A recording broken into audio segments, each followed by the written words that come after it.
नमस्कार, आप देख रहे हैं किसान radio 90.4 FM Basti. Radio on road show में मैं आपका दोस्त अनिल चतुर्वेदी आ पहुँचे हैं हरदिया चौराहे के पास में। हमें यहाँ एक आई हॉस्पिटल है, दृष्टि आई हॉस्पिटल। डॉक्टर साहब बैठे हुए हैं, हम उन्हीं से बातचीत करेंगे आज के इस परिवेश के में आँखों पर कैसे कैसे प्रभाव है और कैसे। तो सर, सबसे पहले अपना पूरा नाम बताइएगा और अपने हॉस्पिटल का नाम बताइएगा और आपका हॉस्पिटल कहाँ पे है उसका एड्रेस भी बताइएगा। जी नमस्कार, बहुत बहुत धन्यवाद आपको। रेडियो के माध्यम से आपको सुनते रहता हूँ, बहुत सारी अच्छी चीज़ें आपके चैनल के माध्यम से सूचनाएं मिलती हैं जो कि इस शहर के लिए बहुत ही प्रेरणादायक है और फ़ायदेमंद है। मेरा हॉस्पिटल है दृष्टि आई हॉस्पिटल, ये बस्तीवासी रोड पर पड़ेगा। बरगदवा भट्ठा एक है पीछे और सामने राजस्थान मार्बल है। जी, डॉक्टर साहब ने अपना नाम बताया और अपने हॉस्पिटल का नाम बताया और कहाँ पे स्थित है बरगदवा भट्ठा, उन्होंने उसका एड्रेस भी बताया। अच्छा डॉक्टर साहब, हम आँख के आप डॉक्टर हैं, जैसे इस समय क्लाइमेट चेंज हो रहा है तो बहुत सारे लोगों के आँखों में खुजली या जलन जैसी होती है और आँखों में लाली आ जाती है, उसका क्या रीज़न है, थोड़ा उसके बारे में आप बताएं। देखिए, मौसम बदल रहा है और इस समय में जो बहुत सारे जहरीले कीड़े उड़ते हैं, क्योंकि फूल फल निकल रहे हैं तो उसके बहुत सारे पनपते रहते हैं कीड़े, तो उसको थोड़ा सा प्रिकॉशन लेने की ज़रूरत है। बहुत सारे लोग बाइक से चलते हैं या कार से चलते हैं, तो बाइक से चलने वाले लोग ज़्यादातर हेलमेट का यूज़ करें। और एक गॉगल्स होता है, जो गॉगल्स लगाते हैं या जिनको पावर वाला चश्मा लगता है, वो पावर वाले चश्मे का यूज़ करके अपनी आँखों को सुरक्षित रख सकते हैं। ये कीड़े जो आँख में कभी पड़ जाते हैं, खरोच आने का खतरा होता है, इरोजन आने का खतरा होता है, जिससे इन्फेक्शन हमारे आँखों में ज़्यादा होने के चांस होते हैं। तो रगड़ने की ज़रूरत नहीं होती, उसको किसी को अपने साथ में बुला करके उनसे निकलवा लें या किसी अपने आई स्पेशलिस्ट को दिखा करके उसको निकलवा लें तो ज़्यादा बेहतर होता है। जी बिल्कुल सही कहा आपने कि बदलता परिवेश है और इस समय फल फूल जैसे बहुत सारे उपज हैं जो लगे हैं जिसमें कीड़े पतंगे बहुत ज़्यादा उड़ रहे हैं और उड़ के आपके आंखों में आसानी से वो पड़ जाते हैं। और डॉक्टर साहब का कहना है कि उसको आप मसले नहीं, किसी से आप निकलवा सकते हैं, नहीं तो आपके आंखों पे ज़्यादा इफ़ेक्ट पड़ सकता है। और सारी बातें हम करेंगे डॉक्टर साहब, जैसे कि आजकल के परिवेश में बहुत सारे लोग लैपटॉप, कंप्यूटर, मोबाइल आदि आदि का उपयोग कर रहे हैं, तो उसमें उसे आँखों को क्या दिक्कत हो सकती है या उसे कैसे बचा सकता है, थोड़ा उस पर भी आपसे हम जानना चाहेंगे। देखिए, ये देश विकासशील देश है, ऐसे में पढ़ने वाले बच्चों की संख्या ज़्यादा है। तो बच्चों में देखा जा रहा है, जो हम लोग जांच करने में पाते हैं कि किसी को मायोपिया है, किसी को हाइपरमेट्रोपिया है, लेकिन कुछ बच्चे क्या करते हैं कि लापरवाही करते हैं, ध्यान नहीं देते हैं।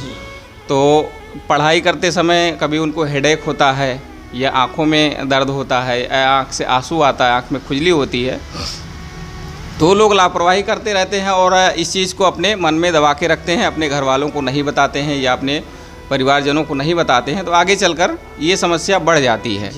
तो एक बार के लिए मैं तो यही कहूँगा कि जितने भी पढ़ने वाले बच्चे हैं तो किसी प्रोग्राम के तहत या फिर जो स्कूल हैं उनके टीचर हैं या प्रिंसिपल हैं, उन लोगों को कैंप लगवा करके एक बार अपने बच्चों का स्क्रीनिंग करा लेना चाहिए, यानी कि आंखों का टेस्ट करा लेना चाहिए, जिससे आगे हमारा जो अंधता का ग्राफ है बढ़ता जा रहा है वो कम किया जा सके। जी सही कहा आपने कि आप। अच्छा, हम बात करेंगे सर कि आजकल आँखों को स्वस्थ रखने के लिए कुछ खान पान की भी ज़रूरतें होती हैं, थोड़ा उस पर भी हम जानना चाहेंगे आपसे। देखिए, आँखों को स्वस्थ रखने के लिए सबसे पहले शरीर को भी स्वस्थ रखना ज़रूरी होता है। कुछ लोग खाने पीने में बहुत ज़्यादा लापरवाही करते हैं, तो शरीर का ही अंग है हमारा आई बॉल भी, तो वो भी अस्वस्थ हो जाता है। तो खाने पीने के लिए बैलेंस डाइट लेना चाहिए, वो आप खुद डिसाइड कर सकते हैं या किसी डाइटिशियन से आप अपना मेनू बनवा सकते हैं कि क्या हमको लेना है। और दूसरी चीज़ ये है कि समय से जगना चाहिए। सबसे ज़रूरी चीज़ है कि सुबह में जगना और व्यायाम करना, कुछ हल्की फुल्की एक्सरसाइज या एक्सरसाइज नहीं कर पा रहे हैं तो थोड़ा बहुत 2-4 किलोमीटर सुबह सुबह चल लेना चाहिए। और खाने पीने का विशेष फास्ट फूड जो होते हैं इनको थोड़ा अवॉइड करें और भोजन संतुलित आहार लेंगे तो निश्चित तौर पे आपकी आंखें स्वस्थ रहेंगी और अच्छी रहेंगी। जी बिल्कुल सही कहा आपने कि सुबह जगना बहुत ही फ़ायदेमंद होता है। सुबह आप जितना टहलेंगे या व्यायाम करेंगे वो आपके आँखों के साथ साथ यानी बॉडी का पूरा अंग आपका अच्छा रहेगा, अच्छा महसूस करेंगे। अच्छा डॉक्टर साहब, आँख पे कभी-कभी क्या होता है कि छोटे-छोटे बच्चों को भी गॉगल्स लग जाते हैं और अच्छे-अच्छे पावर्स के लग जाते हैं। क्या रीज़न है उसके बारे में हम आप बताएँ?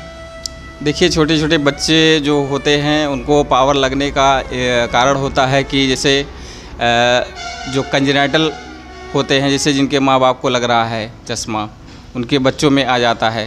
तो ये वजह ये होती है। और दूसरा ये होता है कि रिफ्रैक्शन किसी को भी हो सकता है, वह किसी भी एज में हो सकता है, चाहे वह 0 ईयर का हो, चाहे 10 साल का हो, चाहे वह बूढ़ा हो। तो रिफ्रैक्टिव एरर आता है। रिफ्रैक्टिव एरर में क्या होता है कि हमारा जो आई बॉल है, जो हम किसी इमेज को देखते हैं, वह इमेज की लाइट हमारे पर्दे तक नहीं पहुंच पाती है, वो पहले गिरती है या पर्दे के बाद में गिरती है, तो जिसके कारण हमें चश्मा लगता है। तो इसीलिए हमने पिछले बार बताया कि बच्चों को, जो बच्चे पढ़ते हैं, उनका स्क्रीनिंग कराना ज़रूरी होता है। इसमें हम उस चीज़ को आइडेंटिफाई कर लेंगे कि मायोपिया है बच्चे को, या हाइपरमेट्रोपिया है, या एस्टिग्मेटिज्म है। तीनों चीज़ें फाइंड आउट हो जाती हैं। जी बिल्कुल सही कहा डॉक्टर साहब ने, सारे बिंदुओं पर बहुत ही अच्छे से प्रकाश डाला। हमने बहुत सारी बातें की, आँखों को स्वस्थ रखने से लेकर खान पान से लेकर कि अपने आँखों को कैसे स्वस्थ रखा जाए।